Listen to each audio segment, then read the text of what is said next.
নমস্কাৰ সকলোকে স্বাগতম জনাইছো মোৰ নতুন এটি ভিডিঅলৈ আশা কৰো আপোনালোক সকলোবোৰ ঠিকে থাকে আছে চাওকচোন আমাৰ বাৰীখন পাচলিবোৰ ইমান ধুনিয়াকে লাগি আছে অৱশ্যে এই ভিডিঅটোত মই আপোনালোকক গোটেই বাৰীখন নেদেখুৱাও নেক্সট ভিডিঅত মই আপোনালোকক গোটেই বাৰীখন দেখুৱাম কিমানবোৰ পাচলি আছে বাৰীখন দেখিলে আপোনালোকে গম পাব আজি এটা মই ধুনিয়া ৰেচিপি আপোনালোকৰ কাৰণে লৈ আহিছো চাই থাকক ভিডিঅটো অকনো স্কিপ নকৰাকে সকলো গম পাই থাকিব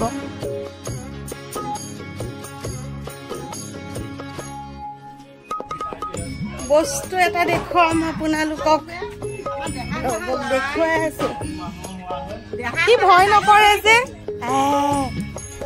এয়া বৰশীত উঠিছে কি ডাঙৰ ডাঙৰ শিঙিজনী যে আৰু দে বা কাৱৈ কিজনী যে কি হাততে নুঠিব মানে দোকানী মাছকেইটা দেখিছা মাছ দেখিছেনে যোৱা মাছকেইটা ধৰাগে যোৱা মাছকেইটা ধৰাগে যোৱা ধৰিব পাৰিবা হা ধৰা ধৰা ইয়াৰ বা বৰশীত উঠা মাছ বুলি ক'বনে এতিয়া মাছৰ কিবা এটা টেষ্টিকে বনাব লাগিব আৰু এইহেন মাছৰ যদি বনাই নাখাওঁ কেনেকৈ হ'ব এইফালে চাওকচোন আমাৰ বাৰীৰ লিচুজোপা ইমানবোৰ লিচু ইমান ধুনীয়াকে লাগি আছে দেখিলেই লোভ লাগি যায় নহয়নে গাঁৱৰ মানুহৰ কিমান যে সুখ কিমান পাচলি ঘৰতে পোৱা যায় পাচলিৰ উপৰিও ফল মূল কিহৰনো অভাৱ চাবলৈ গ'লে দেখোন একোৰে অভাৱ নাই মাত্ৰ ঘৰত এই গছবোৰ লগাই ল'লেই হ'ল চাওক আমাৰ লিচুজোপাত লিচুবোৰ ইমান ধুনীয়াকে লাগি আছে আমি লিচু অলপ খাই লওঁ দেই তাৰ পাছত ভাতৰ আয়োজন কৰিম আপোনালোককো লগতে ৰেচিপিটো দেখুৱাই গৈ থাকিম চাই থাকক বৰশীৰ মাছ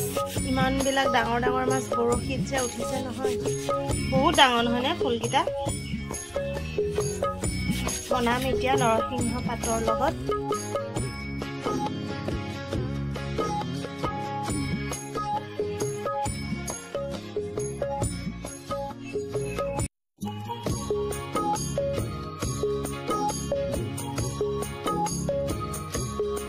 মাছবোৰ ফ্ৰাই কৰি কাঢ়ি ললো ফ্ৰাই কৰাটোনো আৰু কি কৈ থাকিম সকলোৱে জানেই মাছ ফ্ৰাই কৰিব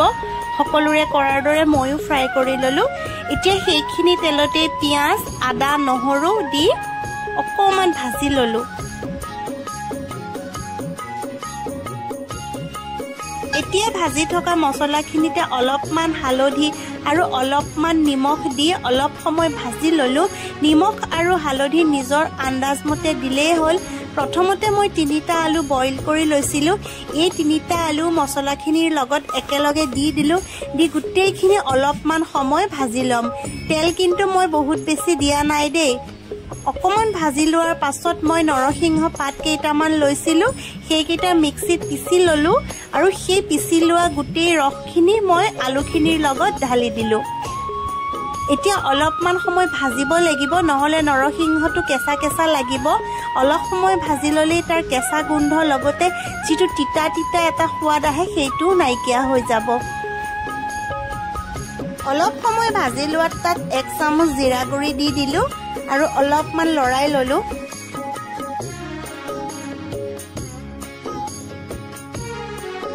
আলু আৰু মছলাখিনি ধুনীয়াকৈ ভজা হৈ গ'ল এতিয়া মিক্সিৰ বাটিটোতে অলপমান গৰম পানী দি সেই পানীখিনি আকৌ মই মছলাখিনিত ঢালি দিলো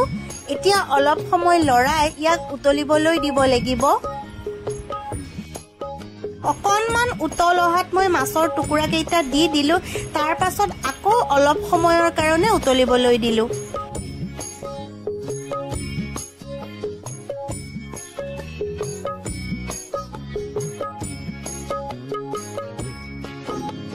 তৰকাৰীখিনি ধুনীয়াকৈ উতল অহাত মই অকণমান টেষ্ট কৰি চালো নিমখটো হৈছে নে নাই মই এনেদৰে অকণমান টেষ্ট কৰিবই লাগে নহলে মই নিমখৰ আন্দাজটো ধৰিব নোৱাৰো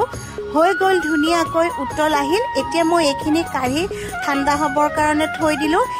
এটা কথা কিন্তু মই ক'বলৈ পাহৰিলো মই ইয়াত কোনো ধৰণৰ মছলা আৰু জ্বলা ব্যৱহাৰ কৰা নাই কিয়নো আমাৰ ঘৰত সৰু ল'ৰা ছোৱালী আছে আৰু সিহঁতি যিহেতু জ্বলা নাখায় সেইকাৰণে মই জ্বলা দিয়া নাই আপোনালোকে যদি ভাল পায় তেনেহলে জ্বলা দি ল'ব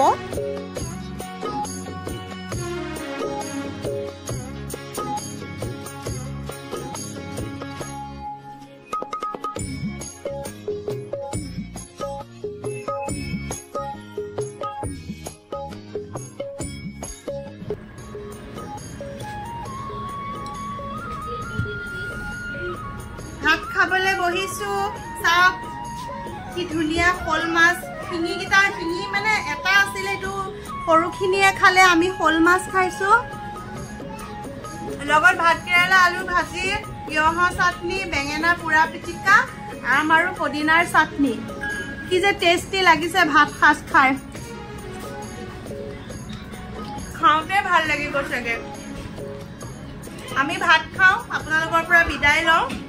বাকি আমি খাইছো বিৰাট টেষ্টি লাগিছে ৰান্ধি চাব আপোনালোকে যদি এনেদৰে ৰান্ধা নাই বাকি ভিডিঅ'টোৰ পৰাও বিদায় লওঁ আজিলৈ আহোঁ বাই বাই